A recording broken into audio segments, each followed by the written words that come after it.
क्या आपने कभी गौर किया है कि कभी-कभी तो हम बैठे-बैठे थक जाते हैं और कभी-कभी हम बहुत ज़्यादा काम कर लेते हैं और फिर भी हमें थकान महसूस नहीं होती। आप पूरे दिन घर पर बैठे रह सकते हैं, लेकिन पूरे दिन बैठने के बाद जो ऊब पैदा होती है, वह हमारे शरीर को निढाल कर देती है, थका देती है। लेकिन वहीं अगर हम कोई खेल खेलते हैं, तो हम उसमें खूब भागा-दौड़ी करते हैं, खूब शरीर को थकाने की कोशिश करते हैं, लेकिन खेलने के बाद एक सुस्ती महसूस होती है, जैसे शरीर का रोम-रोम खिल उठा हो।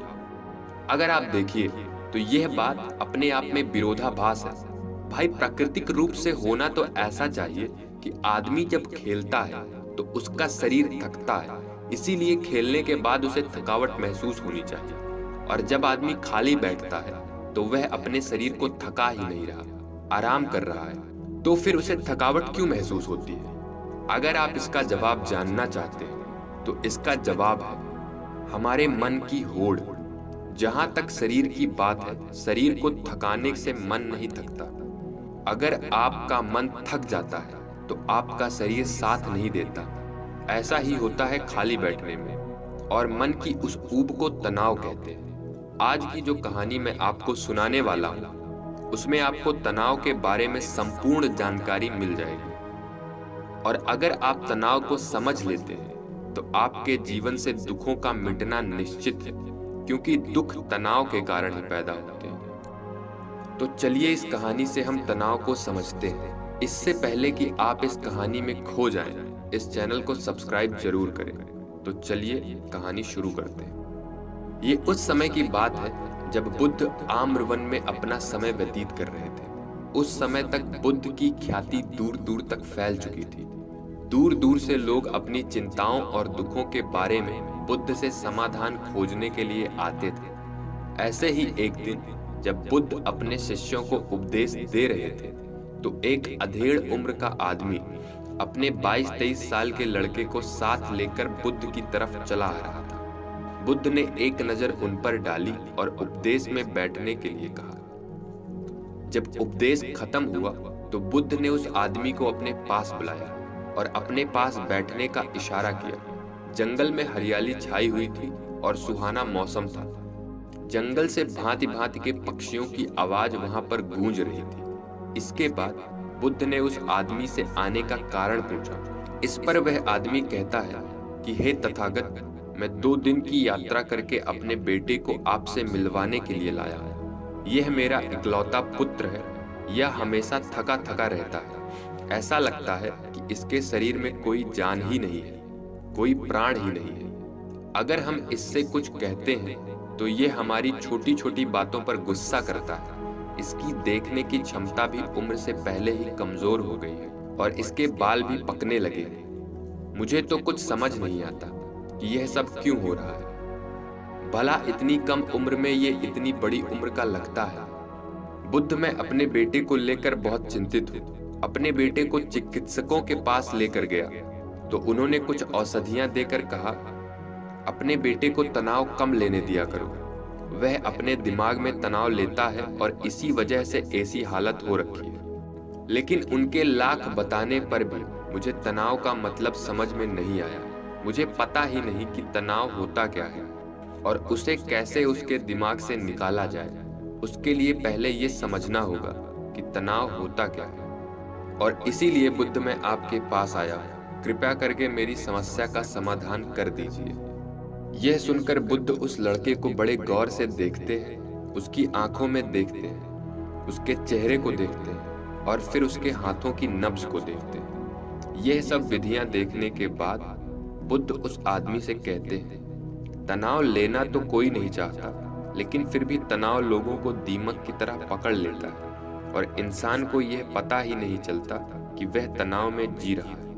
लेकिन अगर वही इंसान तनाव को समझ लेता है, तनाव के बारे में कोई ऐसा पैमाना बना लेता है कि उसे पता चल सके कि वह कितना तनाव में है, तो वह उस समस्या का समाधान भी खोज सकता है। मुख्य रूप से तनाव के 8 कारण होते हैं। इसके बाद बुद्ध कहते हैं कि सबसे पहले तो हमें यह समझना होगा कि तनाव होता क्या है। जब कोई इंसान कोई काम कर रहा होता है, और उसका मन कहीं दूर भटक रहा होता है, कल्पना में होता है, तो उसके शरीर और मन के बीच दूरी पैदा हो जाती है। और जितनी दूरी शरीर और मन के बीच में होगी, हम उतने ही निद्रा के अवस्था में होंगे। और इसी दूरी को, इसी खिंचाव को तनाव कहा जाता है। कोई खेल खेलने के बाद आदमी सुस्ती महसूस करता है, हालांकि उसने अपने शरीर को थकाया है, लेकिन समझने की बात ये होती है कि खेलते वक्त मन और शरीर पूरा उस खेल पर केंद्रित होता है, जिससे शरीर और मन में दूरी पैदा नहीं होती और कोई तनाव पैदा नहीं होता, बल्कि हमारा तनाव दूर हो जाता है। और वहीं जब हम कोई और अरुचिपूर्ण कार्य करते हैं जिसमें हमारा मन नहीं लगता, तो हम शारीरिक रूप से वो काम तो करते हैं, लेकिन हमारा मन कहीं दूर कल्पना में भटक रहा होता है। इससे शरीर और मन में दूरी पैदा हो गई और तनाव ने जन्म ले लिया। इसीलिए इंसान को एक बार में एक ही काम करना चाहिए और उसी पर अपना तन और मन केंद्रित रखना चाहिए, जिससे आपके भीतर कोई तनाव पैदा ही ना हो। तनाव के कुछ मुख्य कारण भी होते हैं। इसके बाद बुद्ध कहते हैं, अगर हम इन कारणों को जान लेते हैं तो हमारे अंदर तनाव कभी भी पैदा नहीं होगा। मुख्य रूप से जो कारण है, उसमें सबसे पहला कारण होता है महत्वाकांक्षी होना। महत्वाकांक्षी होना अच्छी बात होती है, लेकिन कभी आपने गौर किया है, इंसान के लक्ष्य कभी पूरे नहीं होते हैं, क्योंकि इंसान का कोई एक लक्ष्य होता ही नहीं है। जब इंसान एक लक्ष्य को प्राप्त कर लेता है, तो दूसरा लक्ष्य स्थापित हो जाता है और इसी तरह वह अपने लक्ष्य को पाने के लिए गोल गोल घूमता रहता है। इसीलिए जो इंसान ज्यादा महत्वाकांक्षी होता है, जिसे बड़े बड़े लक्ष्य प्राप्त करने होते हैं, वह वर्तमान में कभी नहीं जी पाता। उसका मन हमेशा भविष्य की योजनाएं बनाता रहेगा और बस उसका शरीर वर्तमान में होगा, उसका मन भविष्य में होगा। और इन दोनों की दूरी की वजह से उस आदमी में तनाव पैदा हो जाएगा। इस पर वो युवक पूछता है, हे बुद्ध, क्या आदमी को अपना लक्ष्य नहीं बनाना चाहिए, क्योंकि लक्ष्य बनाना भी तो महत्वाकांक्षी होता है। इस पर बुद्ध कहते हैं, जीवन में कोई लक्ष्य बनाना गलत बात नहीं है। समस्या पैदा तब होती है जब हम पूरे का पूरा ध्यान उस लक्ष्य पर लगा देते हैं। आदमी को वर्तमान में जीना आना चाहिए। आप लक्ष्य बनाइए, उनके प्रति निरंतर मेहनत करिए, लेकिन इसके साथ साथ अपने दिमाग में ये ख्याल भी होना चाहिए कि आप अभी वर्तमान में जी रहे हैं। इसके बाद बुद्ध ने तनाव का दूसरा मुख्य कारण बताया, जो कि था ईर्ष्या। बुद्ध ने कहा कि जब आदमी ईर्ष्यापूर्ण या द्वेषपूर्ण हो जाता है, तो भी उसका मन सड़ने लगता है। ईर्ष्या आंतरिक घाव होता है।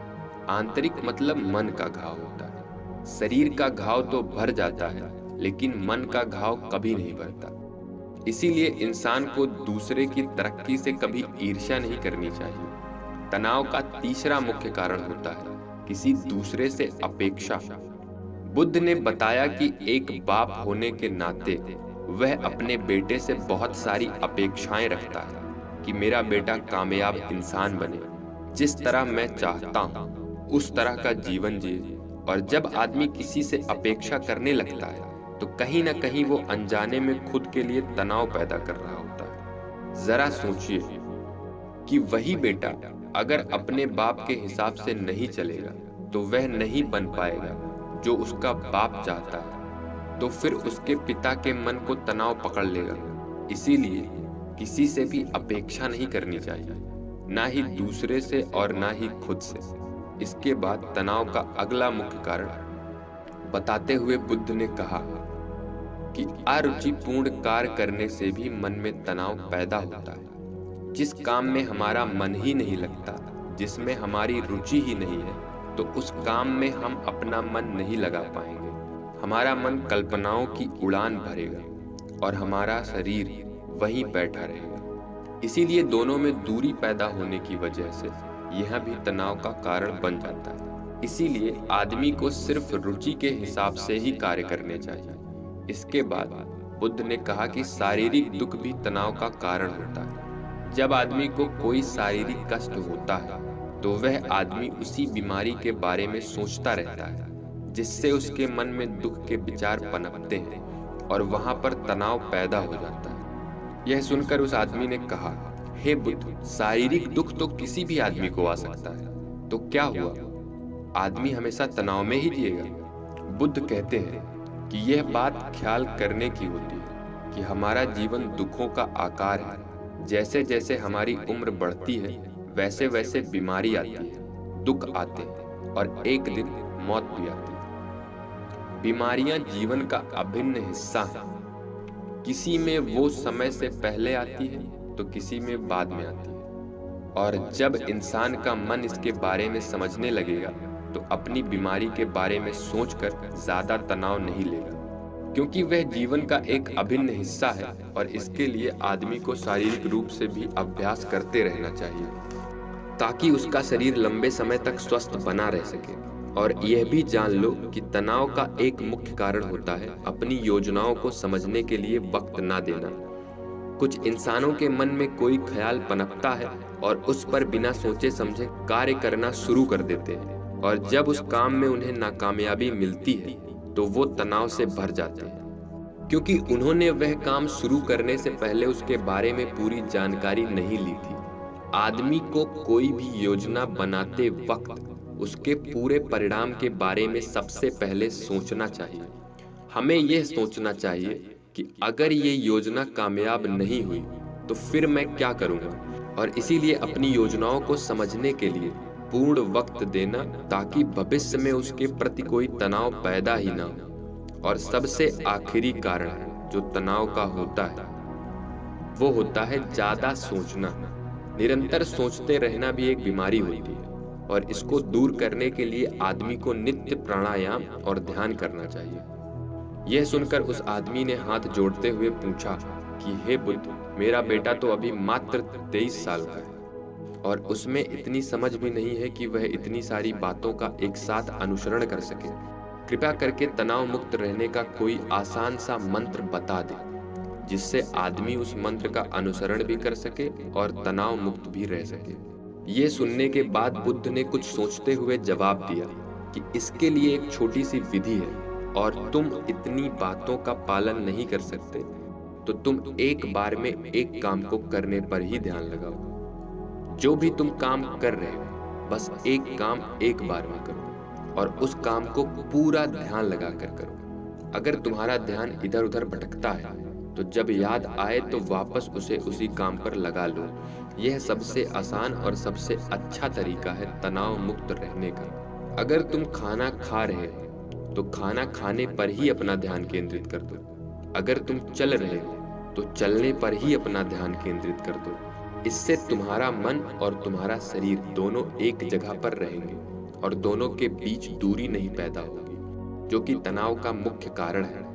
दोस्तों, आज की युवा पीढ़ी एक बार में 2-2, 3-3, 4-4 काम एक साथ करते हैं। जैसे कि कोई आदमी खाना खाते वक्त टेलीविजन में देखता रहता है, फोन पर बात भी करता रहता है और फिर बाद में कहता है कि मैं तो तनाव में रहता हूँ। 3-3 काम एक साथ करेगा आदमी तो तनाव पैदा होना लाजमी है, क्योंकि मन तो पूरा ध्यान लगाकर एक बार में एक ही काम कर सकता है। पूर्ण रूप से ध्यान 2 चीजों पर कभी नहीं लग सकता। इसीलिए जहां तक संभव हो सके कोशिश कीजिए कि आप अपना ध्यान एक ही काम पर लगा पाएं। तो दोस्तों, कैसी लगी आपको यह कहानी कमेंट सेक्शन में जरूर बताना, और अच्छी लगी तो इस चैनल को सब्सक्राइब करना मत भूलना। तो मिलते हैं अगली कहानी में, तब तक के लिए अपना ख्याल रखें।